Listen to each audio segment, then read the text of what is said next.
তো নমস্কার বন্ধুরা, আমি জয়ন্ত চলে আসলাম গ্রাম্য পরিবেশে বাংলার একটা অপূর্ব সুন্দর শান্ত নিরিবিলি আশ্রমের আজকে আমি আপনাদের সন্ধান দেব। খুব কম খরচায় একদিন আপনারা খুব সুন্দরভাবে এই আশ্রমে ঘুরে যেতে পারবেন এবং এখানে দুপুরের ভোগের প্রসাদও গ্রহণ করতে পারবেন। তো বন্ধুরা, এই জায়গাটা সম্বন্ধে তো আজকে আমি আপনাদের জানাবই, আর আপনারা আসলে বুঝতে পারবেন কতটা শান্তির জায়গা হলো এটা। আশেপাশে পরিবেশ দেখে তো আপনারা বুঝতেই পারছেন, দেখতে পাচ্ছেন চারিদিক সবুজে সবুজে ঘেরা, মানে অপূর্ব সুন্দর জায়গা।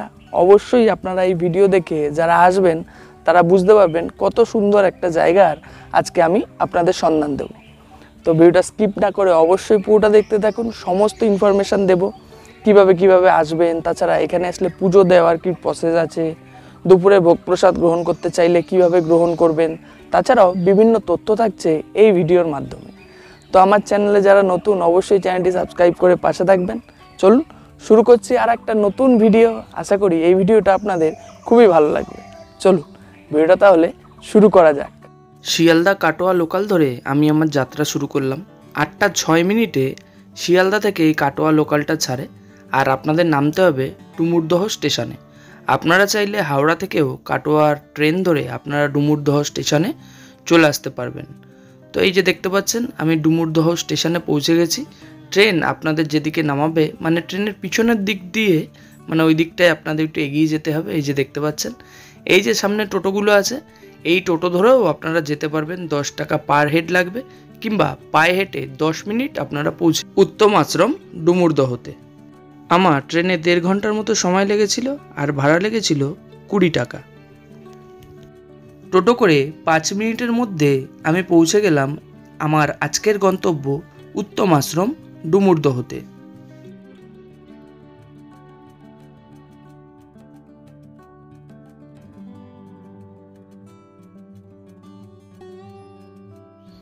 এটাই হলো আশ্রমের মেন গেট, দেখতে পাচ্ছেন।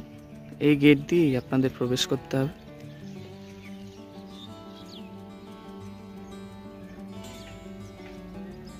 স্টেশন থেকে আসতে কিন্তু বেশিক্ষণ লাগে না, আপনারা চাইলে পায়ে হেঁটেও চলে আসতে পারেন, 5 মিনিট লাগবে। আমি তাও টোটোয় আসলাম, মানে বয়স্ক যদি কেউ আসেন তারা যদি আসতে চান এই আশ্রমে, তার জন্য। প্রচুর বড় জায়গা নিয়ে এই উত্তম আশ্রম, দেখতে পাচ্ছেন। সবাই আমি গেট দিয়ে প্রবেশ করলাম, এবার সোজা চলে যেতে হবে আমাদের, একদম সোজা ধরে যেতে হবে। তো বন্ধুরা, এইটা হলো উত্তম আশ্রমের মেন গেট। এই মেন গেট থেকে আপনাদের প্রবেশ করে সোজা চলে আসলে এই ডান দিকে পড়বে আপনাদের দাতব্য চিকিৎসালয় এবং শৌচালয়। এখান থেকে সোজা আপনাদের চলে যেতে হবে। একটু গিয়ে আপনারা প্রথমে ভোগের প্রসাদের জন্য বলে রাখবেন। চলুন আমি দেখাচ্ছি কোথায় গিয়ে আপনাদের প্রথমে বলতে হবে। এই রাস্তা ধরে সোজা গিয়ে একটুখানি বাঁদিকে আপনাদের এই আশ্রমের যে মেন মন্দির সেটা আপনারা দেখতে পাবেন। চলুন দেখাচ্ছি। এই সোজা এসে বাঁদিকে যে ছোট্ট মন্দির দেখতে পাচ্ছেন, এর পিছনেই এটাই হলো উত্তম আশ্রমের মেন মন্দির, যেখানে গুরুদেব থাকেন। সেইখানে যেতে হবে আপনাদের। তো এই যে উত্তম আশ্রমের এই গেট দিয়ে আমি ভিতরে প্রবেশ করে যাব, আর এই জায়গাটা দেখছেন চেয়ার টেবিল রাখা আছে, এটাই হলো উত্তম আশ্রম। তো এইখানে এসে বাবাজির সঙ্গে আপনাদের কথা বলে নিতে হবে যে আজকে আমি দুপুরের ভোগের প্রসাদ গ্রহণ করব। যেমন যা দক্ষিণা পারবেন দিয়ে এখানে আপনারা দুপুরের ভোগের প্রসাদ উত্তম আশ্রমে গ্রহণ করতে পারবেন। এটি হলো উত্তম আশ্রমের প্রধান সেবা উপাসনাগার। এই এখন নিচের তলায় আছি উপাসনাগারের, আর দেখতে পাচ্ছেন প্রচুর বড় জায়গা, একটা হল ঘরের মতো করা, ভক্তদের বসা এবং বিশ্রাম নেওয়ার জায়গা হলো এটি। এখানে বিশেষ বিশেষ দিনে আপনারা চাইলে দীক্ষাও নিতে পারবেন।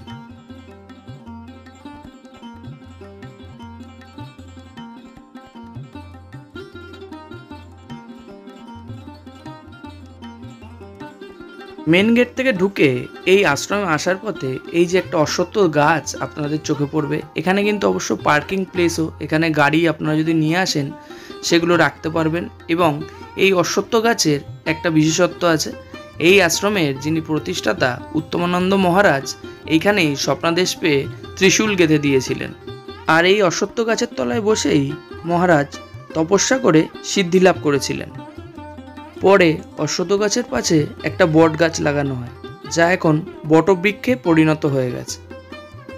তো চলুন এবার আশ্রমটা আপনাদের ঘুরিয়ে দেখাই।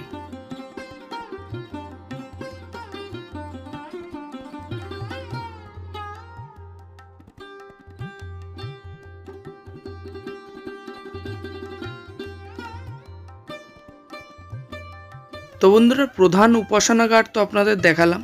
তো এইবার উপাসনাগারের পাশেই এখানে গুরুদেবের যে মন্দির রয়েছে, বিভিন্ন গুরুদেব যারা এখানে থাকেন আর বা ছিলেন তাদের একটা মন্দির রয়েছে এবং ভগবানেরও মন্দির আছে। তো ভিতরে গিয়ে চলুন এই জায়গাটা আপনাদের দর্শন করাই। এখানে সকালে এবং সন্ধে নিয়মিত পুজো এবং আরতি হয়। স্বামী উত্তমানন্দ প্রতিষ্ঠিত এই আশ্রমের প্রথম গুরুদেব উনিই ছিলেন। ওনার পর দ্বিতীয় গুরুদেব ছিলেন স্বামী ধুবানন্দ গিরি মহারাজ, তৃতীয় গুরুদেব ছিলেন স্বামী বিজ্ঞানন্দজি মহারাজ, ও এখন যে আছেন স্বামী অভয়ানন্দজি মহারাজ। ওনার কাছেই আশীর্বাদ নেওয়ার সময় আপনারা যা দক্ষিণা দেবেন সেই দক্ষিণা দিয়ে আপনারা দুপুরের ভোগের প্রসাদ এখানে গ্রহণ করতে পারবেন।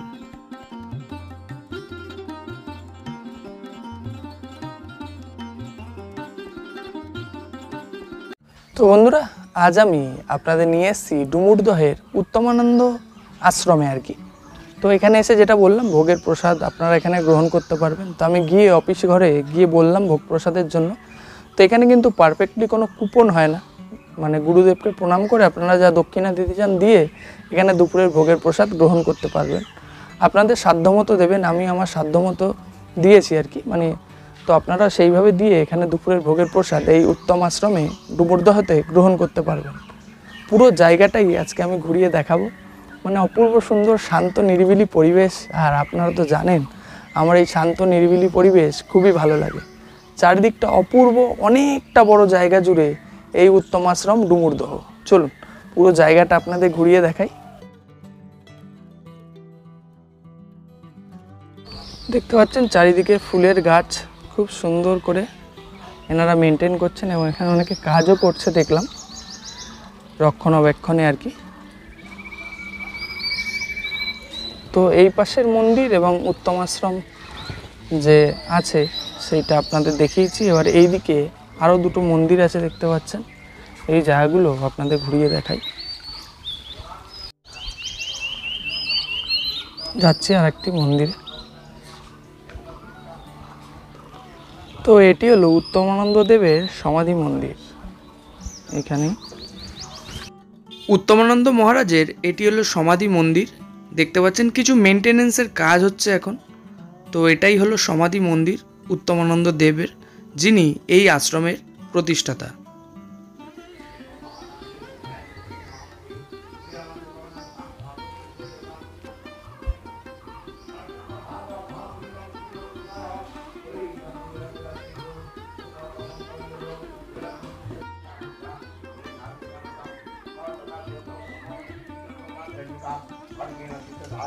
আর এই পাশে রয়েছে যজ্ঞকুণ্ড। মহাবল মহাবীর্য তিষ্ঠিতি পুরুষোবদান তথা কালে শিব দুচিতথা বলান ওম শক্তি বিভিন্ন কেচি নেত্র মহাসলাম ব্রহ্মাণ মন্ত্রপূতিনা ওই নানে নিরাকৃতা মাহেশ্রীনা ধীম্যা ধীতুস্তদা বলি পালাহিতুণ্ড ঘাতিনা।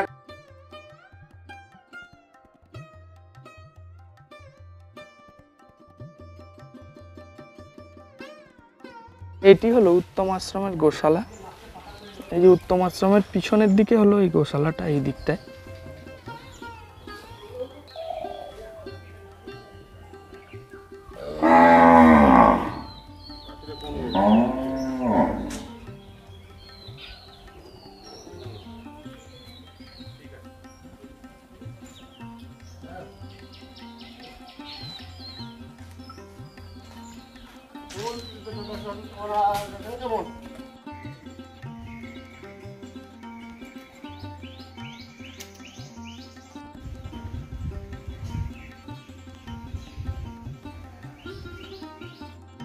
আশ্রমের ডান দিকেই রয়েছে ভোগ প্রসাদ গ্রহণ কেন্দ্র এবং ভোগ প্রসাদ তৈরি করার জায়গা। এই যে দেখতে পাচ্ছেন এখানেই দুপুরের ভোগের প্রসাদ তৈরি করা হয় এবং ছেলেদের এবং মেয়েদের, মানে পুরুষ এবং মহিলাদের আলাদা করে এই বারান্দায় মহিলারা, আর ঘরের মধ্যে বসবে পুরুষরা। এইভাবে দুপুরের ভোগের প্রসাদ এনারা গ্রহণ করান। দেখতে পাচ্ছেন। সামনেই এই মন্দিরটা আপনাদের দেখালাম।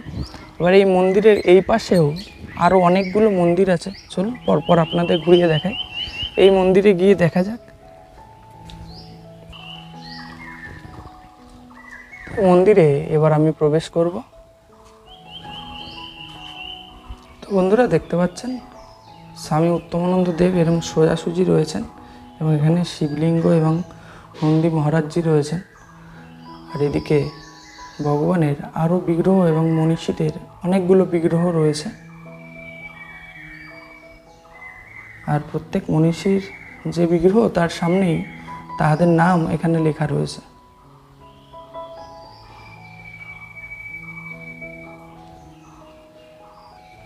তো এই মন্দিরটাও আপনাদের দেখালাম ঘুরিয়ে। এবার এখান থেকে একটু উপরের দিকে ওঠা যাক। উঠে এই পাশে কিন্তু একটা পাঠাগারও রয়েছে, চলুন এই জায়গাটা আপনাদের দেখাই। এই যে একটা পাঠাগার রয়েছে দেখতে পাচ্ছেন, এই আপনার ডান দিকে পড়বে আপনাদের। এটা হলো নিত্যানন্দ পাঠাগার। এই যে পুরো জায়গাটা, মানে এই পুরো ঘরটা আর কি দেখতে পাচ্ছেন।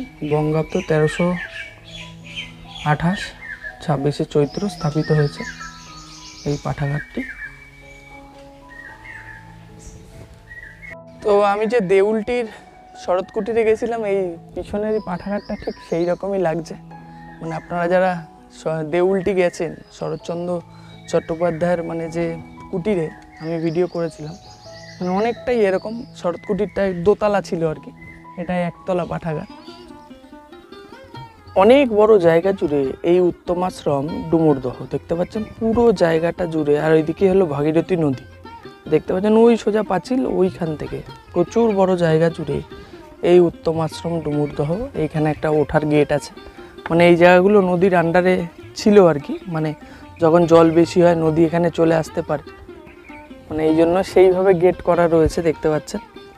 আর যে উঁচু এরকম জায়গাটা রয়েছে দেখুন, ছোট্ট জলাশয়, তার উপরে ওই পাশেই হলো ভাগীরথী নদী। এটা হলো পুরো জায়গাটা এই উত্তমাশ্রম ডুমুরদহের।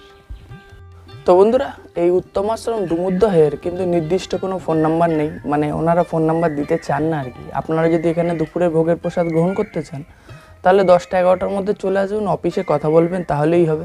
আর আপনারা এসে এখানে থাকতেও পারবেন, যদি অফিস থেকে পারমিশন দেয় তবে।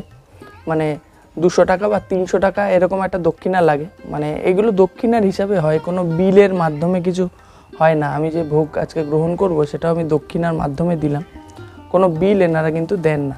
আর আপনারা চাইলে এখানে মানে দীক্ষাও নিতে পারেন, সেম প্রসেস। আপনাদের আসতে হবে, এখানে এসে কথা বলতে হবে, গুরুদেবের মতাদর্শ আপনাদের জানতে হবে।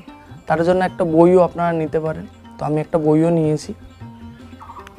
তো এই যে বইটা আমি নিয়েছি আর কি, এই বইটার জন্য আমার কাছ থেকে 50 টাকা নিল ওনারা দক্ষিণা বাবদ। শ্রীগুরু বাণী ও জীর্ণ মন্দিরের আত্মকথা আর কি। এইটা আপনারা মানে যদি আসেন এখানে যদি নেন, তাহলে মানে এই উত্তমাশ্রম সম্বন্ধে কিছু তথ্য আপনারা জানতে পারবেন, গুরুদেবের মতাদর্শ সম্বন্ধে আপনারা জানতে পারবেন। আর আমি এখানে দুপুরের ভোগের প্রসাদে দক্ষিণা বাবদ 51 টাকা দিয়েছি, এবং এই বইয়ের জন্য 50 টাকা দিয়েছি। এটা হলো ব্যাপার। আপনারা চাইলে বই নিতেও পারেন, নাও নিতে পারেন। তো 12টা নাগাদ এখানে ভোগ পরিবেশন করা হয় মহারাজদের, তারপরেই সাধারণ মানুষকে ভোগের প্রসাদ প্রদান করা হয়। এখানে ভোগ আরতি বলে আলাদা কিছু কিন্তু হয় না। তো 12টা 12:30 নাগাদ ঘন্টা বাজলেই আপনাদের দুপুরের ভোগের প্রসাদ গ্রহণ করবার পালা হয়ে যায় আর কি। তখনই আপনাদের দুপুরের ভোগের প্রসাদের জন্য চলে আসতে হয় এই ভোগ গ্রহণ কেন্দ্রে। আজকের ভোগ প্রসাদে ছিল অন্ন, শাক চচ্চড়ি, ডাল আর একটা সবজি এবং চাটনি ও পাঁপড়।